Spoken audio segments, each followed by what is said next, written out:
नेपालीमा help YouTube च्यानलमा तपाईहरु सम्पूर्णलाई स्वागत गर्न चाहन्छु। आजको यस भिडियोमा हामीले कुनै पनि म्युजिकमा एल्बम आर्ट कसरी चेन्ज गर्न सकिन्छ अथवा नयाँ एड गर्न सकिन्छ भनेर सिकाउन गइरहेको छु। जस्तो तपाईहरुले यहाँ म्युजिक प्लेयर मेरो अन भइरहेको छ, यस प्रकारको जो यहाँ फोटो राखिएको छ, यस प्रकारको फोटो तपाईहरुले म्युजिक प्लेयरमा कसरी एड गर्न सकिन्छ भनेर सिकाउन गइरहेको छु। यदि तपाईहरु पनि आफ्नो म्युजिकमा एल्बम आर्ट गर्न चाहनुहुन्छ भने यो भिडियोलाई पुरा हेर्दिनु होला।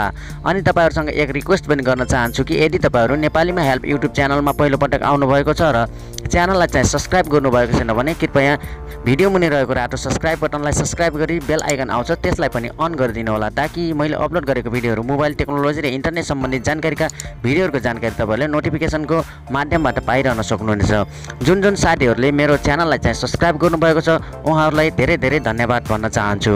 त आउनु साथीहरु, कुनै पनि म्युजिकमा चाहिँ आफ्नो एल्बम आर्ट फोटो कसरी एड गर्न सकिन्छ अथवा चेन्ज गर्न सकिन्छ भन्ने बारेमा सिकौं।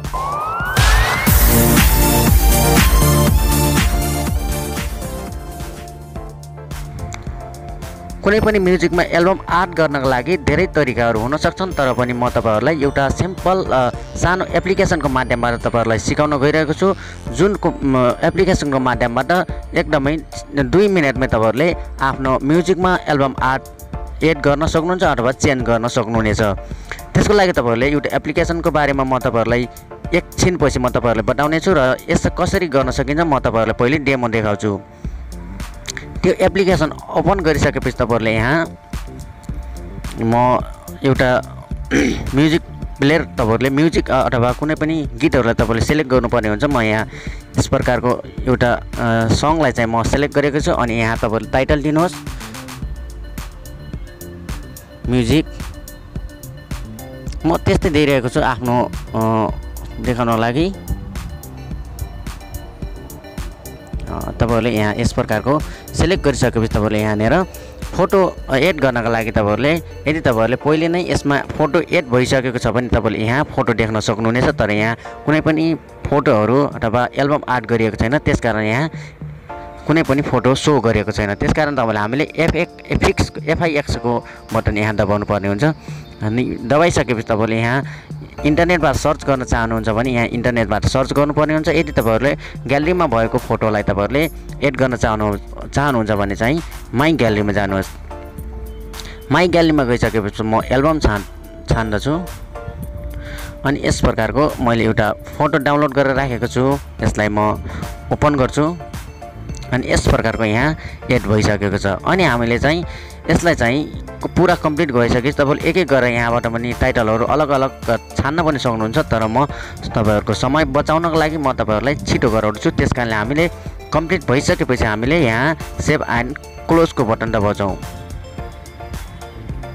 सेभ एन्ड क्लोजको बटन दबाइसकेपछि यहाँ तपाईहरुको प्री म्युजिक आइसकेको छ। हामीले ओपन गर्छौं, यसलाई हामी फेरि प्ले गर्छौं।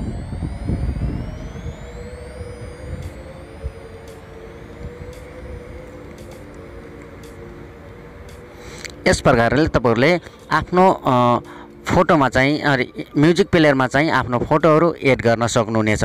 आफ्नो मनपसन्दको अथवा आफ्नो फोटोहरु यसमा चाहिँ एड गर्न सक्नुहुनेछ र साथीहरुसम्म चाहिँ यो म्युजिक प्लेयर शेयर गरे पनि तपाईहरुको फोटो सहितको म्युजिक प्लेयर तपाईहरुले साथीहरुलाई पनि शेयर गर्न सक्नुहुनेछ। अनि तपाईहरुलाई यसको बारेमा म तपाईहरुलाई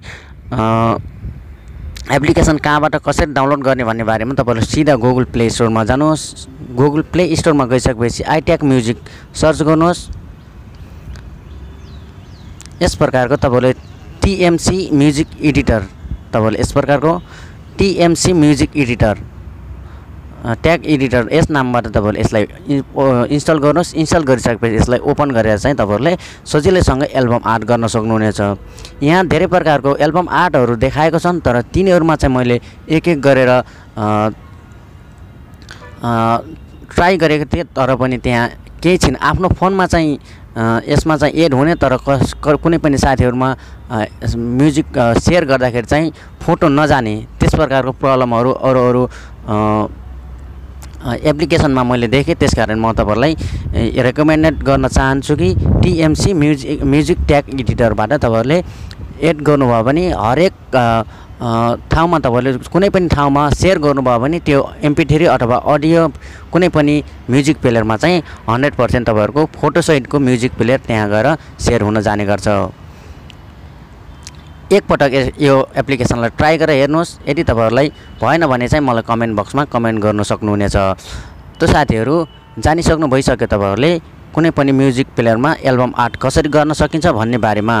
यदि तपाईँहरूलाई यो भिडियो मन पर्यो भने कृपया लाइक गरिदिनु होला र साथीहरू समक्ष पुर्याउन पनि नभुल्नु होला र च्यानललाई सब्स्क्राइब गरेर जान पनि नभुल्नु होला। आजलाई यति नै।